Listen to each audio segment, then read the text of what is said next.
is Kirill Hovorun from St. Ignatius College, University College, Stockholm. He will present a paper with the title, The Ukrainian War and the World Council of Churches. Kirill, the floor is yours. Thank you. Thank you.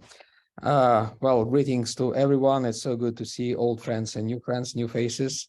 Thank you for this opportunity to address a topic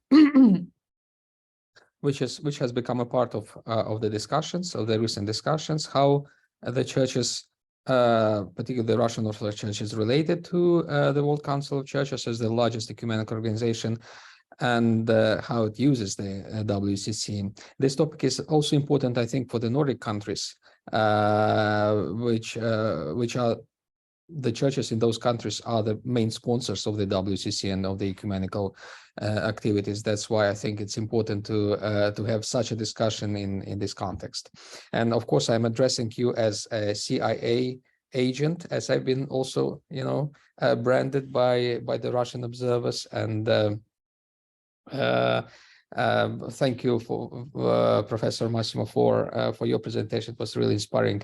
It seems to be like crazy people promote crazy ideas, but it's now we see it's happening. It's happening on the scale of the entire nation. Like if you watch the recent address of Putin to the federal gathering of the Russian Federation, it was packed with those conspiracy theories, also allusions to religion, to the assumed ostensible attempts of the West to destroy the Russian spirituality and to use various demonic forces.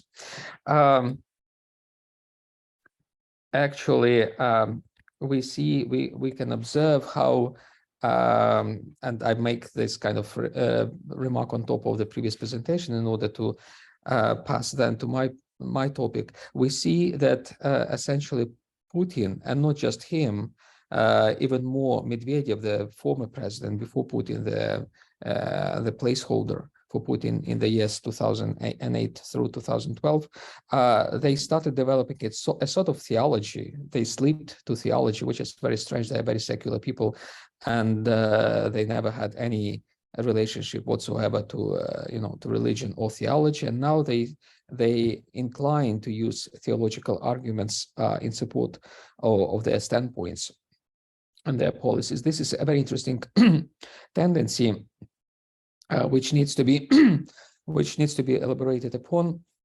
This tendency means that the rational or secular arguments have been exhausted for them. They don't work anymore, even for themselves. They need some extra secular, so to say, metaphysical arguments to justify what they are doing and what they are promoting. A statement which was published by Dmitry Medvedev some time ago, several weeks ago, on his Telegram channel has become really viral. I don't know if you're aware about that statement, but I'd like to quote it as an example of this kind of political theology or metaphysical approach to the war that he promotes, and Putin actually concurs with Medvedev. So the statement says, let me just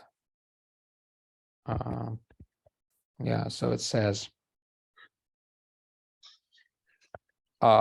we are fighting, I quote Medvedev, we are fighting against those who hate us, who ban our language, our values, and even our faith, who spread hatred towards the history of our fatherland. A part of the dying world is today against us. This is a bunch of crazy Nazi junkies, folks drugged and intimidated by them, and a large pack of barking dogs from the Western Kennel. Well, he uses really strong language.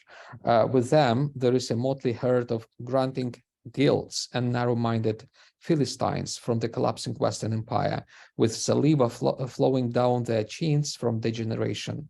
They have no faith and ideals except for obscene habits invented by them, as well as standards of doublethink. They deny the morality bestowed on normal people. Therefore, by having reason against them, we have acquired sacred power. So Medvedev refers to the sacred power, and it seems that Putin follows him. I just finished with Medvedev and then pass to Putin briefly. So Medvedev continues, we have the opportunity to send all enemies to the fiery Gehenna. Here he apparently alludes to the nuclear weapons. But this is not our task. We listen to the words of the Creator in our hearts and obey them. These words give us a sacred purpose.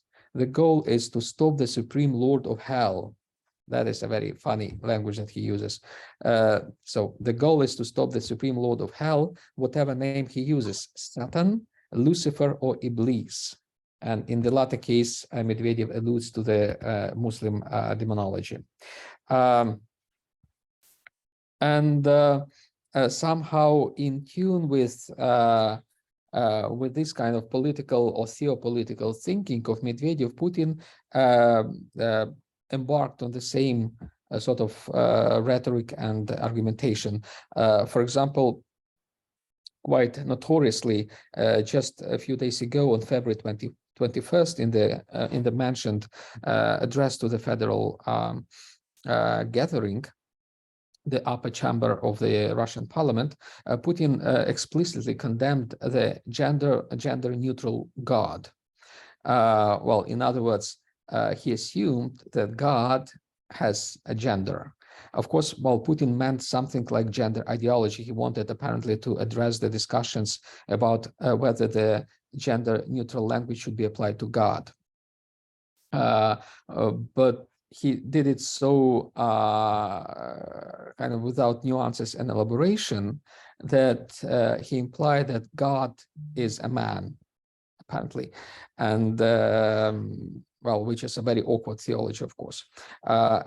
Also, and just next day after that, on February 22nd, meaning 2 days ago, Putin addressed a huge crowd in Luzhniki. They had a meeting in support of the war. And Putin again tried to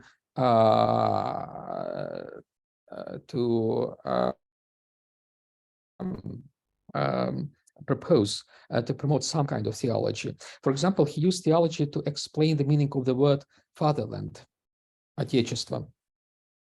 For Putin, Отечество, fatherland, which is, well, in the Western languages, has the connotations with Vaterland, you know, the German Nazi concept of Vaterland.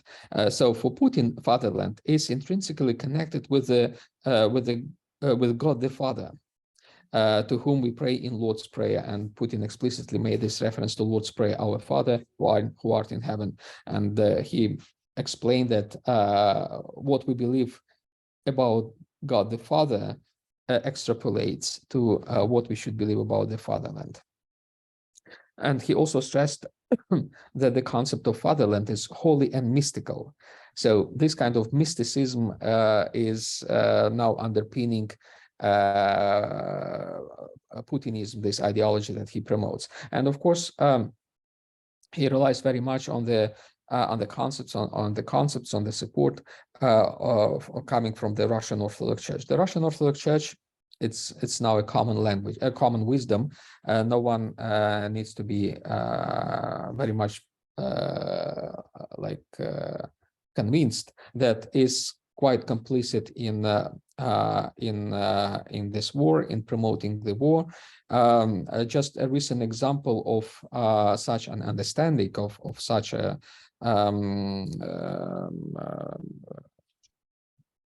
awareness about the complicity of the Russian Church in supporting the war came from the recent statement, which was published just a few days ago by the Bishops' Conference of the Church of Norway.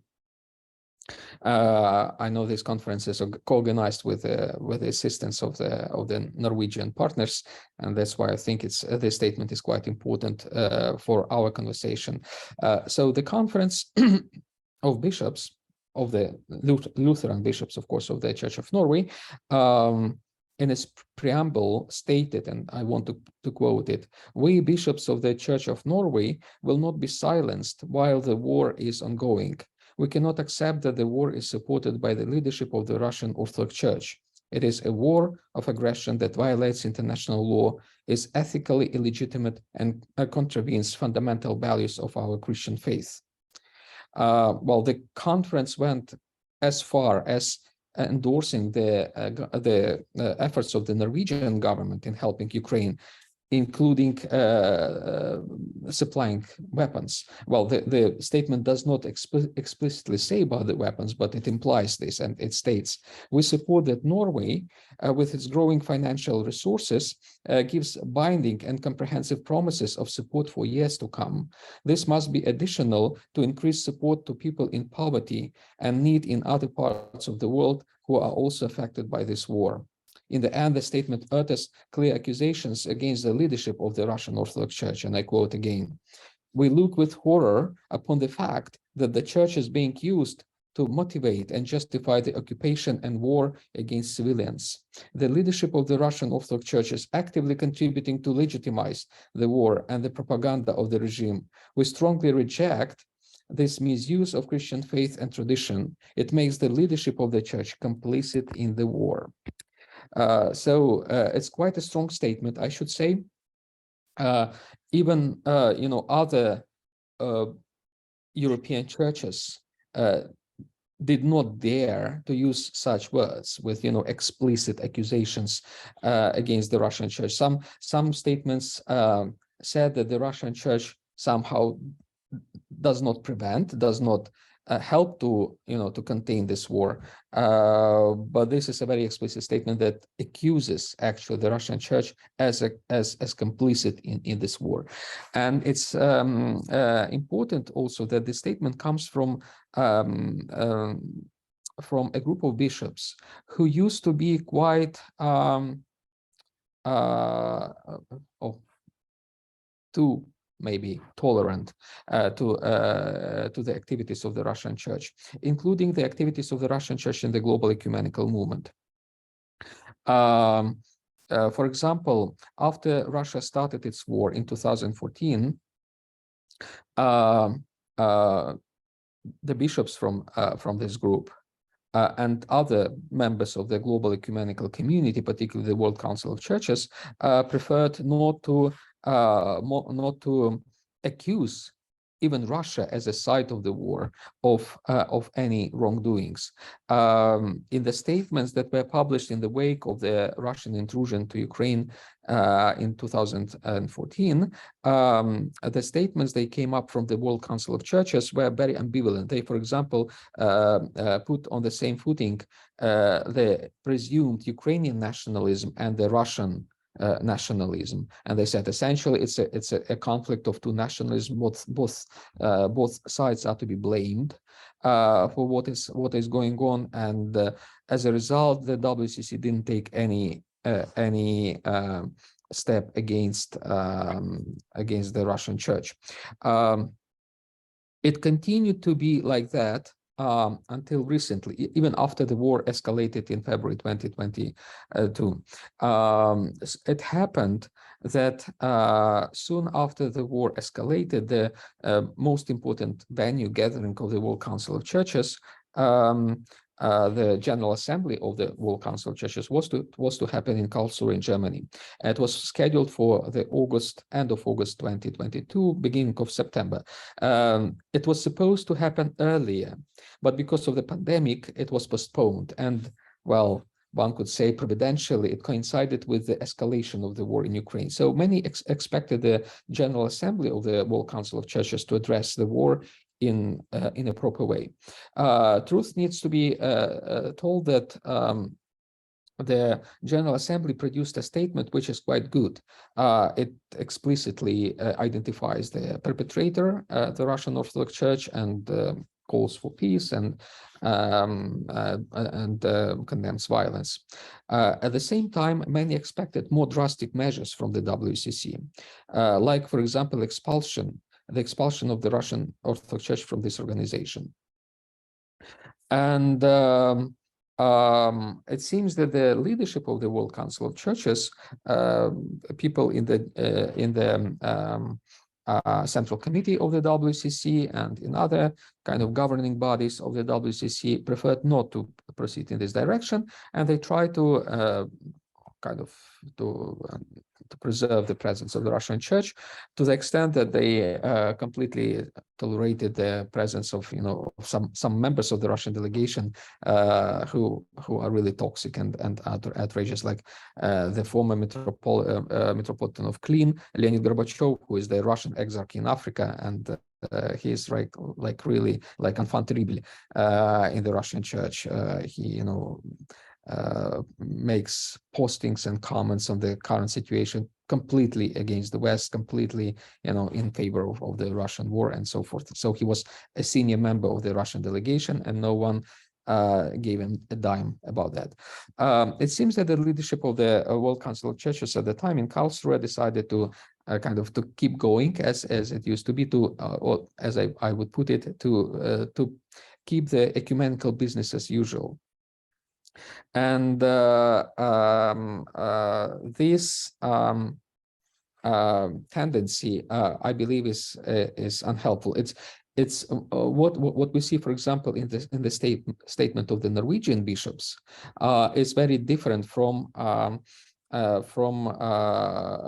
policy which was demonstrated quite explicitly in the General Assembly in Karlsruhe, to keep the ecumenical business with the Russians as usual. Well, this policy has been criticized, and before the Karlsruhe General Assembly and after it, some European intellectuals and churches, particularly people from Germany, like German theologians and church figures, they even published an open address to the World Council of Churches and the leadership of EKD, the Evangelical Church of Germany, to reconsider the Russian participation in the WCC. All those addresses, also the appeals came from some prominent figures in the ecumenical movement and global Christianity, such as the former Archbishop of Canterbury, Rowan Williams, and others. Those appeals, those addresses were ignored in Karlsruhe in the General Assembly, and they essentially decided to proceed as it is. Well, there is hope that this policy adopted in Karlsruhe will not continue. With the new leadership of the World Council of Churches, I should mention that the previous leadership was temporarily after the acting director of the World Council of Churches, acting General Secretary, is called General Secretary, Father Ioan Savka, who is a Romanian priest, Orthodox priest, stepped down. The new leadership seems to begin adopting or considering a new policy, which would not be like the policy of business as usual, in the ecumenical matters. And there is hope that the WCC may revise its policies and to make it more adequate, more correspondent with the realities of the war. We should see how this will continue, but certainly it will be important that the churches who are the members of the WCC, especially the churches who really support in many ways with their resources, the World Council of Churches would act and exercise some pressure on the leadership of the WCC. I believe personally that this is really an opportunity for the World Council of Churches and the global ecumenical community to reconsider, to revise many of its policies, and to remove even some obstacles in the ecumenical movement. It has been, since the beginning of the ecumenical movement, the role of the Russian Church, has been political. Sometimes in denial the ecumenical movement, and sometimes in supporting the ecumenical movement. For example, when the World Council of Churches was established in Amsterdam in 1948, the Russian church decided not to participate in it. Moreover, the Russian church tried to torpedo that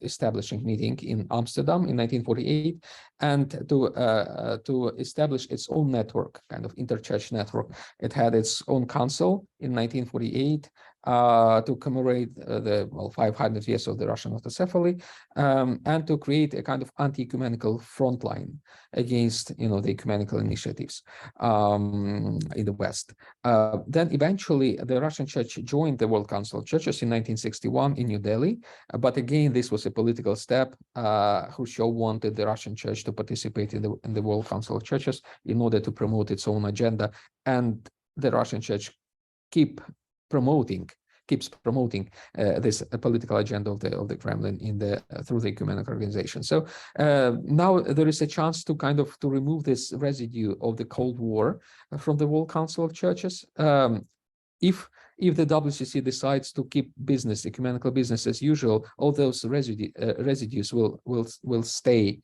within the World Council of Churches.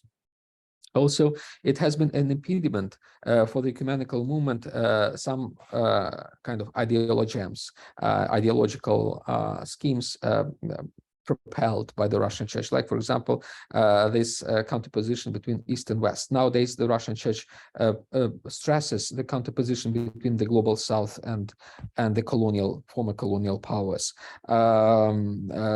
Essentially, the church tries to apply this principle, divide and rule. So the church promotes this counterposition between the global South and global North, just as it promotes the counterposition between the East and West, and this impedes the work of the World Council of Churches. And nowadays, with the war, if the WCC decides not to discontinue its business as usual with the Russian church, it's a chance to remove those obstacles, or to minimize at least the tensions stemming from those counterpositions.